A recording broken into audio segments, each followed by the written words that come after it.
안녕하십니까. 경남 소식입니다. 집안 어른이 독립운동에 혼신을 바치느라 경제적으로 어려운 생활을 하는 후손들이 많은데요. 본인도 어렵지만 허드렛 일로 모은 소중한 돈을 장학금으로 내놓은 독립유공자 후손이 있어 대이은 나라 사랑의 본보기가 되고 있습니다. 김준원 기자의 보도입니다. 올해 82살인 이도필 할머니.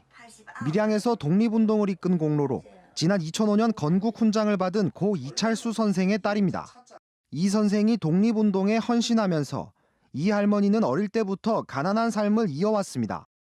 독립운동을 가정 돌보지 않고 밖에서 지나고 나나 이것밖에 뭐야. 엄마하고 뭐 고생하고 살았습니다. 나머지 일하고 예. 힘든 어린 시절부터 시작된 절약은 습관이 됐습니다. 무릎이 안 좋아 거동이 불편해도 봉사자의 도움을 받아 놀이터로 향합니다. 전기료를 아끼기 위해서입니다. 너무 우리 어르신이 전략을 하셔가지고 제가 에어컨을 한 개 30만 원짜리 사자 해도 안 사십니다. 말랐고 이렇게 뭐 부채질하면 된다고. 이 할머니의 유일한 수입은 매달 나오는 독립유공자 유족연금 120만 원. 할머니는 이마저도 아껴 10년 동안 모은 5천만 원을 어려운 학생에게 써달라며 내놓았습니다. 아버지와의 약속을 지키기 위해서입니다. 어려운 사람 공부하고 도와줘. 니도 공부를 못 했잖아. 못 해서 한이 맺혔잖아. 그런 소리. 남처럼 안 살고 내 전략하게 살아갖고 뭐하면 조금 여가서. 이 할머니는 앞으로도 절약해 모은 돈을 또 기부하겠다며 독립운동을 한 아버지에 이어 나라 사랑을 실천하고 있습니다. KBS 뉴스 김준원입니다. 창원 광려산에서 시작해 낙동강으로 흐르는 광려천은 창원과 함안을 가로지르며 주민들의 휴식처가 되고 있는데요. 이 광려천 옆 산책로가 행정구역이 다르다는 이유로 중간에 끊기면서 주민들이 불편을 겪고 있습니다. 정유진 기자가 취재했습니다. 아파트 숲 한가운데를 흐르는 개울. 새들이 한가롭게 논이고 근처 주민들은 더위를 피합니다. 창원시와 함안군이 수백억 원을 들여 조성한 생태하천 광려천입니다. 그런데 하천을 따라 이어지던 산책로가 갑자기 끊어져 있습니다. 보시다시피 하천은 창원까지 계속 이어져 있지만 산책로는 여기에서 끝납니다. 이렇게 차들이 지나다니는 다리를 건너서 한참을 돌아가야 하천 옆에 마련된 산책로를 계속 이용할 수 있습니다. 다음 산책로까지 가는 우회길은 1km로 어른 걸음으로 10분 정도 걸립니다. 하지만 직선 거리로는 채 300m가 안 되는 구간입니다. 운동하시는 분들도 그렇고 이쪽 길로 나가시는 분들 보면 좀 다시 올라와서 가야 되니까 연결이 안 돼서 좀 불편할 것 같다고. 산책로가 끊어진 부분은 함안군과 창원시의 경계 지점. 창원시는 창원시대로, 함안군은 함안군대로 사업을 진행하다 보니 경계 부분이 끊어져 버린 겁니다. 함안 구간하고 우리 구간은 뭐 별도로 사업비가 계획해가지고 내려와가지고 철벽도 있고 이런 부분에 대해서 거기가 또 창원시 구역이란 말입니다. 지난 2014년 창원시와 함안군은 주민 편의를 위해 상생협약까지 맺었지만 이 사업에는 적용되지 않았습니다. 주민들의 민원이 계속되자 창원시와 함안군은 뒤늦게서야 산책로를 이을 방법을 고려해보겠다고 밝혔습니다. KBS 뉴스 정유진입니다. 한국은행 경남본부가 추석 명절을 맞아 중소기업에 대해 500억 원 규모의 단기 운전자금을 지원합니다. 한국은행 경남본부는 오늘부터 추석 연휴 전인 다음 달 13일까지 발생하는 신규 대출금의 절반 이내에서 연 0.75% 금리를 지원한다고 밝혔습니다. 업체별 지원 한도는 대출금 기준 5억 원이며 대상은 도내 제조와 건설 부문 중소기업입니다. 개장 8년 만에 1,000만 명이 탑승한 통영 케이블카가 편의시설을 대폭 보강하기로 했습니다. 통영관광개발공사는 내년 상반기에 케이블카 상부역사의 레스토랑을, 하부역사에는 성인 체험시설을 만들 계획이라고 밝혔습니다. 또 이에 맞춰 여유 있는 케이블카 이용을 위해 주말에는 운행 시간을 오후 7시까지 1시간 연장할 계획입니다. 영화도시 부산을 이끄는 두 축인 부산영상위원회와 부산국제영화제의 위상이 흔들리고 있습니다. 과제는 산적해 있지만 이를 해결할 동력이 떨어지고 있기 때문입니다. 보도에 박선자 기자입니다. 다음 달 말 개교를 앞두고 마무리 공사가 한창인 아시아 영화 학교입니다. 국내외 영화 인재를 육성하고 아시아 영화 공동 제작을 위해 영화발전기금과 시비 등 35억 원이 투입돼 건립됐습니다. 부산영상위원회가 교육 콘텐츠 개발과 운영 방향 등을 확정해야 하지만 지난 3월 임명됐던 안병률 위원장이 돌연 사퇴하며 난항을 겪고 있습니다. 위원장 대행 체제에서 200억 원 규모의 영화펀드와 내년 준공되는 영상산업센터 운용 등이 제대로 될지 의문입니다. 게다가 인물난을 겪고 있어 적임자 찾기도 힘듭니다. 위원장님을 빨리 좀 그걸 해서 이제 앞으로 아시아 영화학교 이런 부분, 또 영화 펀드 이런 운영하는 부분, 그다음에 영상 산업 육성하는 부분 이런 부분들을 좀 다 해 나가야 될. 개막이 2달도 채 남지 않은 부산국제영화제도 여전히 일부 영화인들이 불참 의사를 철회하지 않아 준비에 어려움을 겪고 있습니다. 한국 영화 출품 기간을 열흘 가까이 연장하고 해외 작품과 게스트 초청에 박차를 가하며 큰 위기는 넘겼지만 일부 축소는 불가피합니다. 영화 상영과 관련해서는 특별히 하고 싶었는데 못했다거나 이런 거는 별로 없고요. 다만 이제 올해는 부대 행사 같은 경우는 조금은 줄여서 가는 수밖에 없지 않을까라는. 영화제 조직위는 남은 기간 영화인들을 최대한 설득해 영화제 정상 개최에 총력을 쏟기로 했습니다. KBS 뉴스 박선자입니다. 해발 1000m가 넘는 지리산 고산지대에는 크리스마스 트리 모양의 구상나무 숲이 있는데요. 그런데 이 구상나무 숲이 온난화 영향 등으로 멸종 위기에 놓여 있습니다. 전문가들은 적극적인 보존 노력이 필요하다고 말합니다. 배수영 기자가 현장을 다녀왔습니다.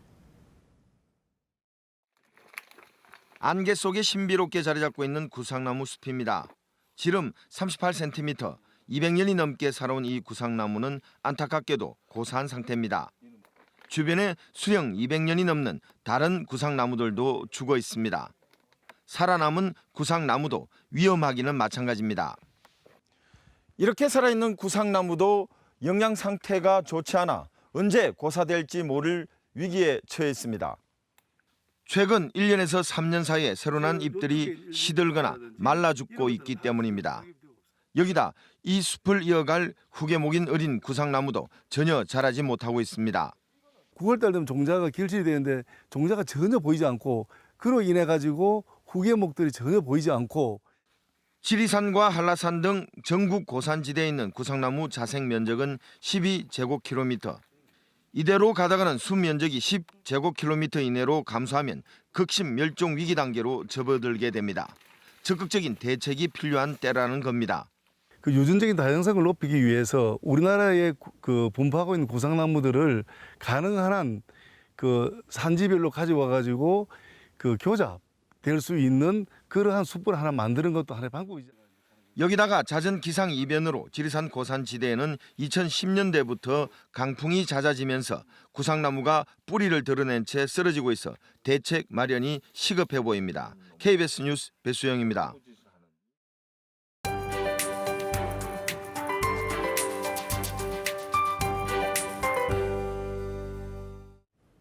더위의 기세가 쉽사리 누그러지질 않고 있습니다. 벌써 여름의 마지막 절기 말복을 맞았지만 폭염특보는 계속되겠습니다. 김해와 진주 33도, 창원은 32도로 찜통 더위가 이어지겠습니다. 이 시각 위성 영상 보시면 현재 남부지방에는 구름량 많은 데다 동풍이 불어들고 있습니다. 아침까지 남해안을 중심으로는 비가 지나는 곳이 있겠고 오후 시간대는 본격적인 소나기가 내리겠습니다. 주로 중서부 지역에 집중되겠고 돌풍을 동반한 강한 비가 쏟아지는 곳도 있겠습니다. 현재 기온 살펴보면 창원의 아침 기온 26도, 김해는 25도를 가리키고 있습니다. 밤사이 열대야 현상이 나타난 곳이 많은데요.